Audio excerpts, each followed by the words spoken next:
Baik, mari kita buka firman Tuhan kita dalam kitab Mazmur. Dalam kitab Mazmur 121.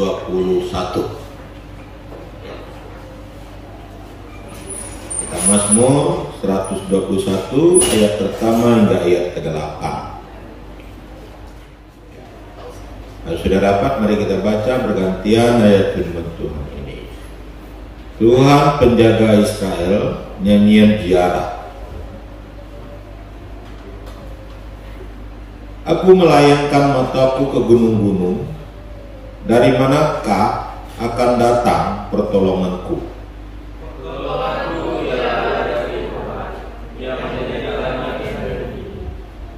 Ia tak akan membiarkan kakimu goyah, penjagamu tidak akan terlelap.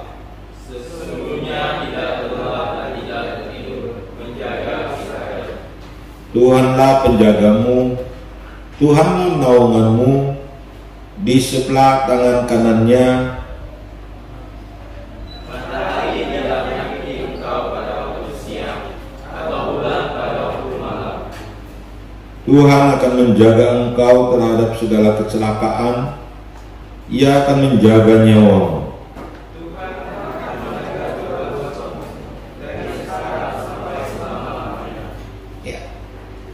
Saudara-saudara pun dikasih oleh Tuhan, kita sudah masuk di tahun 2024 ya.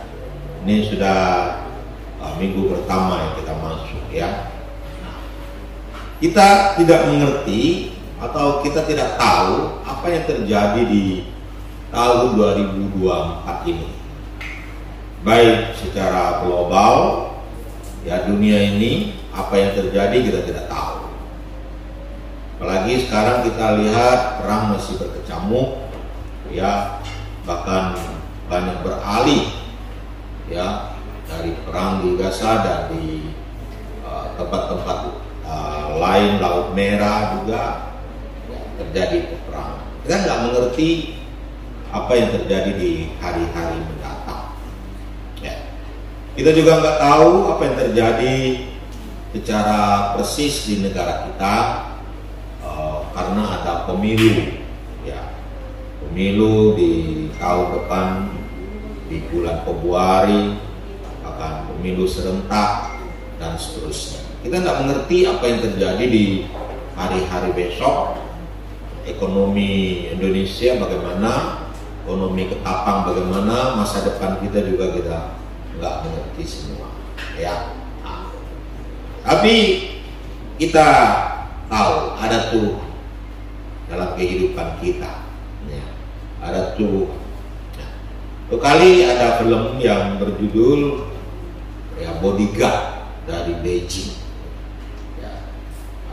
Film ini menggambarkan bagaimana ada seorang yang disewa untuk mengawal seorang istri bos atau ya istri bos lah. Jadi dia harus mengawal dari berbagai musuh-musuh yang mau membunuh perempuan ini. Ya. Ceritanya sangat seru dan bodyguardnya itu sangat terampil, berkelahi, kungfunya hebat, ya dan sebagainya. Dan akhirnya kita tahu dalam cerita film ini, ya, bodyguardnya itu justru jatuh cinta, cewek ini jatuh cinta sama bodyguard dan seterusnya. Tapi keamanannya terjamin, walaupun musuh begitu hebat menghantam, melawan, mau membunuh dan sebagainya, tapi berhasil digagalkan oleh seorang bodyguard yang hebat, ya, yang pandai berkelahi dan sebagainya. Saudara-saudaraku dikasih oleh Tuhan, di tahun 2024 ini kita tidak tahu, sekali lagi. Tetapi kita juga tahu masalah, pergumulan selalu ada. Musuh selalu ada di depan mata kita. Tantangan demi tantangan selalu ada dalam kehidupan kita.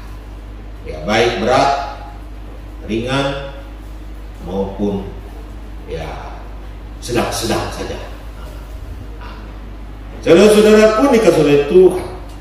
Dikatakan oleh Alkitab di dalam Mazmur 121 ini, aku melayangkan mataku ke gunung-gunung, dari manakah akan datang pertolonganku? Rupanya memang ini nyanyian ziarah, tetapi biasanya nyanyian ini mengungkapkan isi hati dari penyanyi ini atau pencipta lagu ini, ya, dalam ziarah. Jadi memang ada masalah, ada pergumulan, ada musuh, sehingga dikatakan dia melayangkan matanya ke gunung-gunung. Mengapa dia melayangkan matanya ke gunung-gunung? Karena musuh ada, masalah ada. Untuk apa dia melayangkan matanya ke gunung-gunung? Untuk mencari pertolongan. Untuk mencari pertolongan.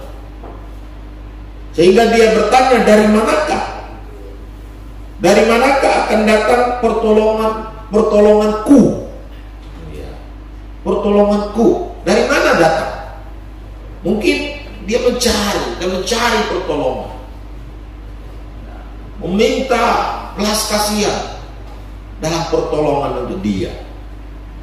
Nah, tetapi kita melihat dengan iman, setelah dia mencari, muncul imannya bahwa Tuhanlah yang akan memberi pertolongannya.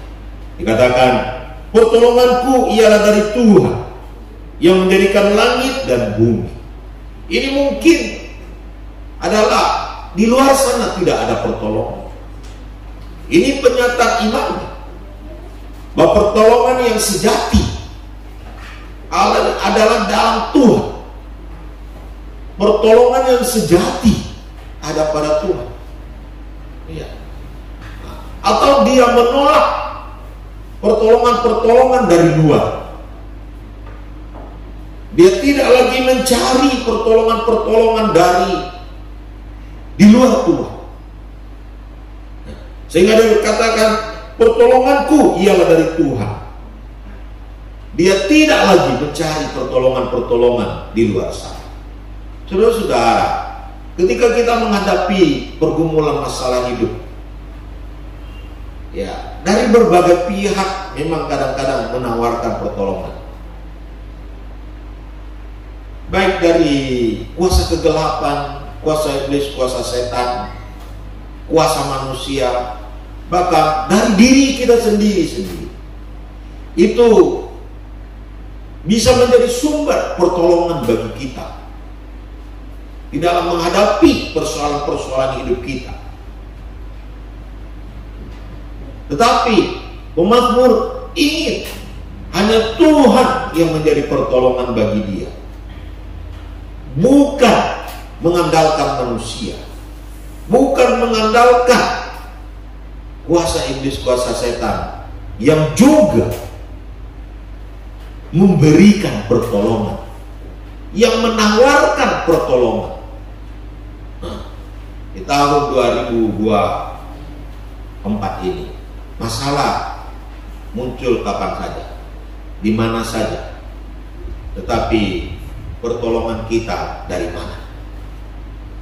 Apakah kita mengandalkan kekuatan dari kuasa iblis dan setan, kuasa manusia, atau dari pihak mana yang kita andalkan untuk memberi pertolongan bagi kita? Kadang-kadang kita sebagai anak-anak muda, ya, kadang yang menjadi andalan kita dalam hidup kita adalah orang tua kita. Memang orang tua kita berkewajiban membantu, menolong kita dalam permasalahan pergumulan hidup kita. Tapi apakah orang tua menjadi andalan kita dalam hidup ini? Artinya adalah kita menyerahkan seluruh hidup kita kepada orang tua kita, bukan lagi kepada Tuhan. Kita mengandalkan mereka dalam hidup kita. Saudara-saudaraku yang dikasih oleh Tuhan, atau kepada diri kita sendiri, kekuatan-kekuatan yang ada pada kita itulah yang kita andalkan di dalam menghadapi persoalan pergumulan hidup kita. Pemazmur tidak seperti itu. Pemazmur berkata, pertolonganku ialah dari Tuhan. Siapa Tuhan di sini? Dikatakan Tuhan adalah yang menjadikan langit dan bumi. Pertolongan dari Tuhan, dan Tuhan sebagai jaminan. Karena Tuhan penuh kuasa, maka pemazmur di sini mencari pertolongan daripada Tuhan. Saudara-saudara, kadang-kadang kita ini kurang menyadari, atau kita ini kurang beriman siapa Tuhan sebenarnya. Ya, kita lihat ada sapi. Ya, sapinya itu kuning warnanya, ya. Tapi susu sapinya putih, gitu kan? Sapinya kuning, susunya putih, kan aneh kan? Ya. Lalu kita lihat ada susu atau ada sapi hitam. Tapi ketika diambil susunya apanya hitam? Tidak, susunya juga tetap putih. Ya, dulu saya di Jawa, saya sering melihat itu. Ya. Kambing juga begitu. Kambingnya kuning, susunya putih. Air susunya putih. Gitu. Tidak kuning. Nah, kita melihat Tuhan penuh kuasa. Tuhan yang menciptakan ini semua. Ya kan? Ketika kita makan buah semangka, ya, semangka itu beratnya itu bisa sampai 10 kilo, ada yang berat sampai 10 kilo. Paling kalau kita pergi ke Jawa itu, saya pernah lihat itu sebesar kayak kita pegang pun nggak mampu memeluknya gitu. Bisa sampai 20-an kilo gitu. Besar gitu ya. Itu semangka kuning itu ya. Ya, bongku istilahnya itu itu buah itu besar. Tapi ketika kita makan, kita lihat bijinya itu kecil-kecil. Ya. Bayangin, satu biji bisa ditanam, lalu bisa menghasilkan buah semangka yang besar sekali. Padahal bijinya hanya 1,5 on pun tidak sampai kelihatan. Karena kecil sekali begini bijinya. Tapi biji yang kecil ini, ketika ditanam dalam tanah, dia bisa tumbuh, lalu dia bisa menghasilkan buah semangka yang besar sekali. Ya, bukankah ini sebuah keajaiban dari Tuhan? Bukankah ini menandakan betapa hebatnya Tuhan, betapa berkuasanya Tuhan sebagai pencipta alam jagat raya? Ya. Ketika hujan terjadi, ya kan, tidak selalu ada pelangi. Ya. Nah, jadi ketika hujan terjadi, ada matahari, tiba-tiba kita bisa melihat ada pelangi. Ya, jadi ya, sampai ada lagu, pelangi-pelangi, alangkah indahmu, merah kuning hijau di langit yang biru. Sebenarnya bukan hanya merah kuning hijau, warnanya lebih daripada itu. Ya. lebih daripada itu. Semua warna tercampur di situ, ya. Nah, luar biasa ya, Tuhan bisa buat pelangi yang kayak gini, dan bentuknya juga aneh kan? Bentuknya tidak lurus, ya. Bentuknya apa? Melengkung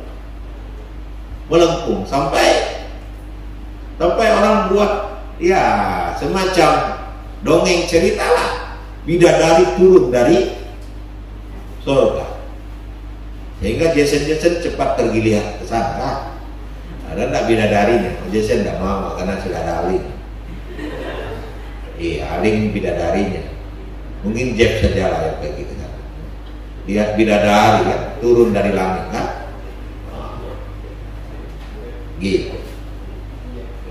Nah, sampai orang buat cerita ada itu bidadari turun dari langit. Itu tangganya katanya. Begitu indahnya pelangi itu kita melihat. Lalu anak-anak pun bertanya, siapa gerangan pencipta? Siapa yang ciptakan itu? Tuhan. Alkitab sudah menjelaskan, ketika terjadi air bah, Tuhan menaruh busur di langit sebagai tanda bahwa tidak akan terjadi lagi air bah seperti zaman Nabi Nuh. Busur itu lurus atau melengkung? Melengkung. Makanya sampai hari ini pelangi itu selalu melengkung, ya, karena Tuhan sudah berbicara di dalam firman-Nya. Busur itu ada di langit, ya. Dan pelangi itu ya tidak pernah tidak ada, ya, walaupun mungkin waktunya saja yang ya kalau waktunya pas dia akan dimunculkan di langit, ya. Semua ini ciptaan Tuhan. Di sini kita melihat kuasa Allah yang hebat dan luar biasa. Amin. Kuasa Allah yang hebat dan luar biasa. Tapi apakah kita percaya kepada kuasa dan anugerah Tuhan yang hebat dan luar biasa itu, sehingga kita menyerahkan hidup kita sepenuhnya kepada Tuhan, sehingga kita berkata, pertolonganku ialah Allah pencipta langit dan bumi. Apakah kita menyerahkan hidup kita pada Dia? Jika kita menyerahkan kepada kuasa dan anugerah Allah yang hebat dan luar biasa itu, maka akan muncul lagu, tak usah ku takut, Allah menjagaku, tak usah ku bimbang, Yesus peliharaku. Ketika Tuhan menjadi penolong kita, Tuhan yang menjadikan langit dan bumi, ya, kita akan aman, kita akan tenang, kita akan memenangkan semua persoalan dan pergumulan hidup kita. Beri semangat dulu. Semua persoalan, pergumulan, tantangan, musuh-musuh kita sekalipun di tahun 2024 ini, jika Tuhan yang membela kita, jika Tuhan yang menjadi pertolongan bagi kita, semuanya pasti akan beres. Karena Tuhan yang menguasai alam jagat raya ini, Tuhan yang menciptakan segala sesuatu. Lalu kali ada pembicaraan 2 ekor lalat, ya. Lalat ini berkata kepada temannya, dia di Jakarta ceritanya. Dia berkata, aku baru dari Surabaya, terbang dari Surabaya ke Jakarta. Lalat yang satu bilang, mana mungkin sayapmu itu kecil. Mau berapa bulan baru kamu bisa terbang dari Surabaya sampai ke itu? Mungkin main tahunan baru kamu bisa sampai ke Jakarta. Karena lalat itu terbangnya kan pendek kan, nah mungkin dia panjang kan, pendek, istirahat dulu, terbang lagi gitu kan. Nggak mungkin sampai ke Jakarta dalam waktu 1 jam. Pilala itu berkata, memang ya saya terbang dari Surabaya sampai di sini dalam 1 jam. Enggak mungkin. Ya memang enggak mungkin. Ya begini, waktu itu saya lihat ada orang mau naik pesawat. Jadi ada seorang pemuda naik pesawat, lalu saya nempel di jaketnya. Ya, waktu saya nempel di jaketnya, jadi saya naik pesawat juga. Sampailah saya di Jakarta dalam hitungan jam saja. Jadi saudara-saudaraku dikasih oleh Tuhan, Tuhan itu luar biasa. Tuhan itu hebat luar biasa. Tidak ada yang bisa menandingi Tuhan. Kuasanya tidak ada yang bisa menandingi. Dan jika kita menempel pada Tuhan, maka kita bisa seperti lalat tadi. Walaupun mustahil untuk sampai atau terlalu sulit untuk sampai di Jakarta, tetapi dia bisa sampai Jakarta. Memang banyak perkara yang tidak bisa kita lakukan secara manusia, tetapi jika kita menempel pada Tuhan dan Tuhan beserta dengan kita dan Tuhan memakai kita, maka tidak ada yang mustahil bagi kita, karena Tuhan beserta dengan kita. Tidak ada yang tidak bisa jika Tuhan sudah menyertai kita semua. Amin. Beri semangat lagi. Kalau Tuhan memakai kita, apapun bisa terjadi dalam kehidupan kita. Kemudian dilanjutkan lagi, dikatakan, Ia tak akan membiarkan kakimu goyah, penjagamu tidak terlelap. Sesungguhnya tidak terlelap dan tidak tertidur penjaga Israel. Tuhanlah penjagamu, Tuhanlah naunganmu di sebelah tangan kananmu. Dikatakan Tuhan itu bukan hanya pencipta langit dan bumi beserta isinya, penuh dengan kuasa, tetapi dikatakan dia tidak terlelap, dia tidak tertidur. Dia tidak terlelap, dia tidak tertidur. Artinya adalah apa? Ini mau menggambarkan kepada kita bahwa penyertaan Tuhan, penjagaan Tuhan, pengawalan Tuhan, pertolongan Tuhan itu tidak ada sedetik pun lepas. Tidak ada sedetik pun lepas. Ya, dulu di perumahan kami ada pos jaga, ya, pos jaga ini, ya. Jadi tiap malam ada yang jaga di situ untuk keamanan lah, jaga. Nah, sekarang nggak ada. Pernah satu kali saya tengah malam saya bangun dekat agak pagi lah, lalu saya coba pergi ke pos jaga. Rupanya penjaganya tertidur, ngorok, ada suara. Nah, rupanya dia tertidur. Mungkin dia terlalu capek, lalu dia tertidur. Dia dengar suara saya, dia akhirnya bangun. Nah, kalau manusia bisa terlelap, coba kalau ada pencuri datang, sudah bisa mencuri. Bukannya mencuri di rumah, mungkin barang penjaga itu sendiri bisa dicuri, ya kan? Karena dia sendiri terlelap dan tertidur gitu kan. Gitu. Tuhan kita tidak pernah tertidur, tidak pernah terlelap. Oh, mungkin saudara berkata, bagaimana Tuhan Yesus yang tidur di buritan itu, buritan kapal? Ya, Tuhan itu waktu itu menjelma jadi manusia, makanya dia bisa tertidur, karena dia dalam konteks dia sebagai manusia sejati. Tetapi Tuhan adalah roh. Tuhan kita tidak pernah tertidur. Tuhan kita tidak bisa dikuasai oleh ruang dan waktu.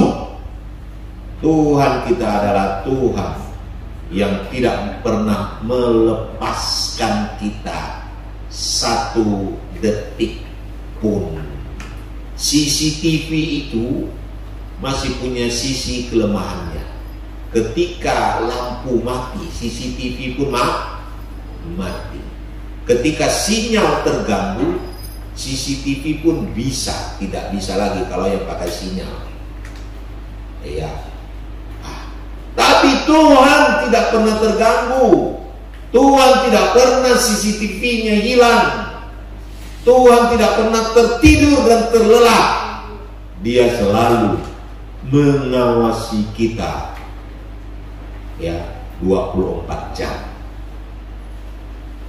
Tidak dikurangi satu detik pun. Dia menjaga kita. Dia melindungi kita. Dia memberkati hidup kita. Amin. Praise God. Ini membuat kita bangga memiliki Tuhan yang seperti itu. Ini membuat kita tidak lagi menjadi seorang pengecut, tidak lagi menjadi seorang yang penakut, tetapi menjadi seorang yang pemberani menghadapi tantangan pergumulan hidup kita di tahun 2024 yang kita masuki ini. Amin. Oh iya. Ada seorang anak, ya, dia ditanya, di mana Tuhan? Lalu dia menjawab, Tuhan ada di dalam WC. Mengapa Tuhan ada dalam WC? Karena setiap pagi mamanya ketika dia ketuk pintu WC, mamanya selalu berkata, ya Tuhan, kamu masih ada di sana. Ya, jadi setiap ketuk pintu WC, mamanya selalu berkata, iya Tuhan, kamu masih ada di sana. Tuhan bukan hanya ada di WC, Tuhan juga ada di gereja, Tuhan juga ada di rumah, Tuhan juga ada di hutan, Tuhan juga ada di kuburan. Betul tak?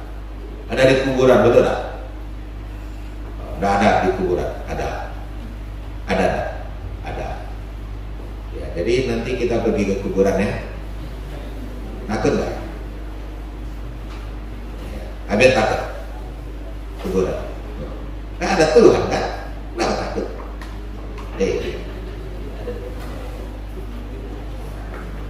Kita jangan seperti seorang anak kecil juga.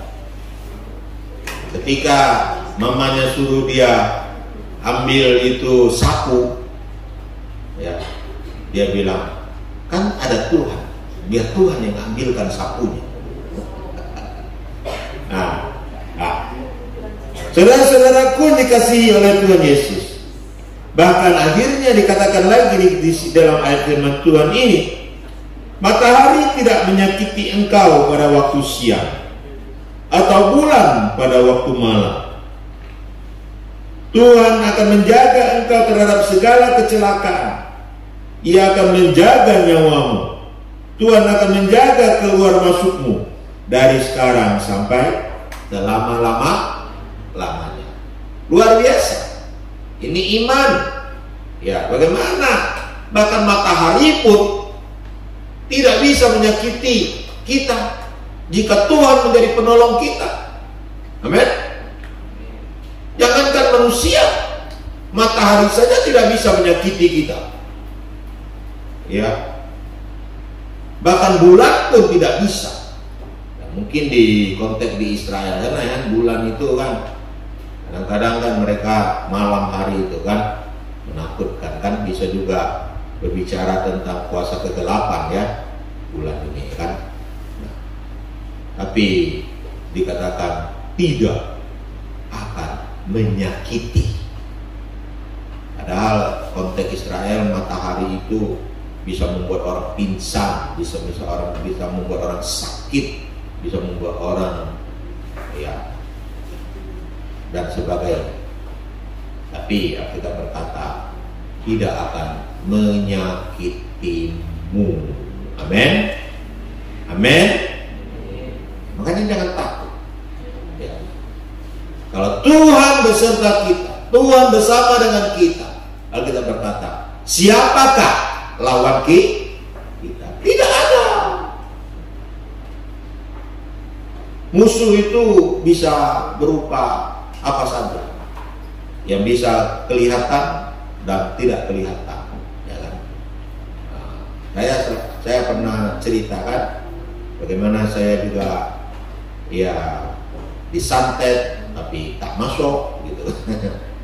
Ketika pegang itu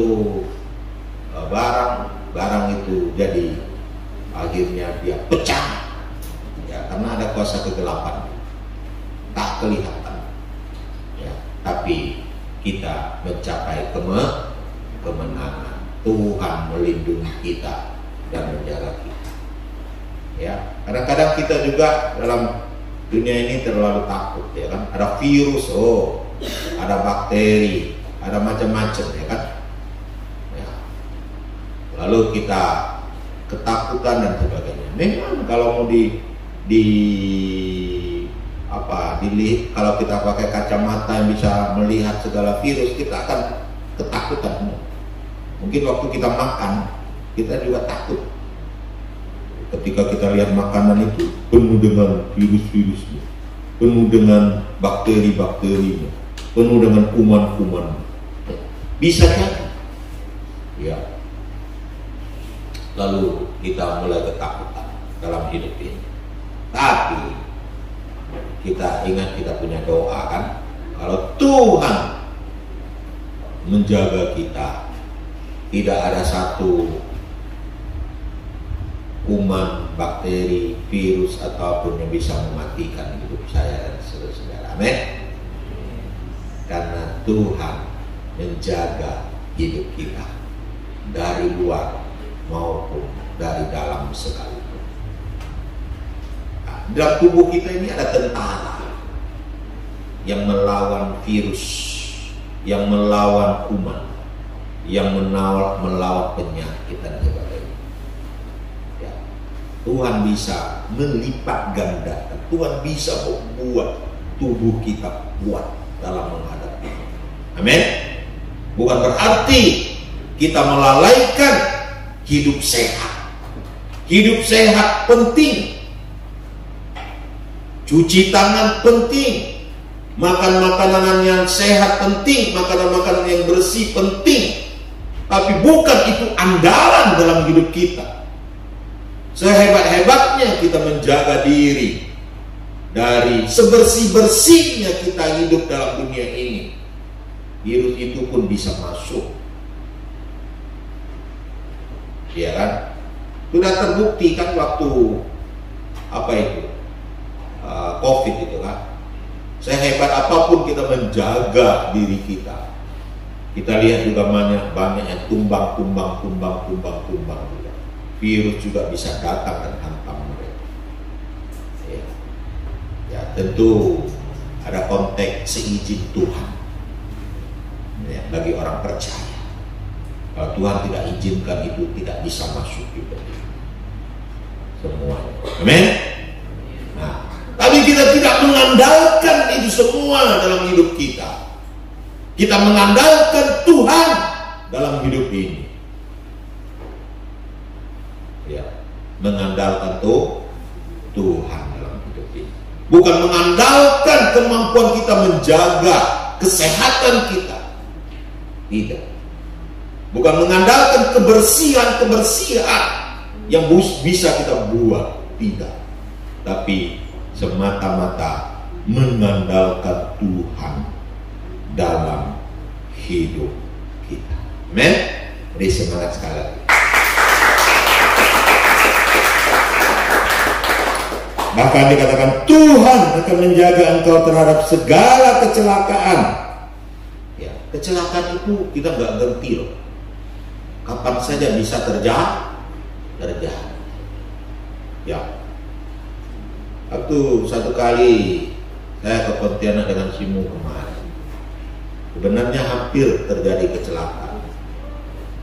Saya bawa Simu, waktu pas keluar, tiba-tiba motor datang di depan mobil saya. Cukup saya masih tenang. Saya langsung rem. Kalau enggak udah tabrak dia. Dan sudah terjadi kecelakaan. Kapan saja bisa itu terjadi. Tapi kita tahu kita punya Tuhan yang menjaga kita. Berkali-kali sebenarnya terjadi. Tapi saya melihat tangan Tuhan yang bekerja dalam hidup saya. Amin. Ya. Ya. Mari kita bangkit berdiri. Kita berdoa.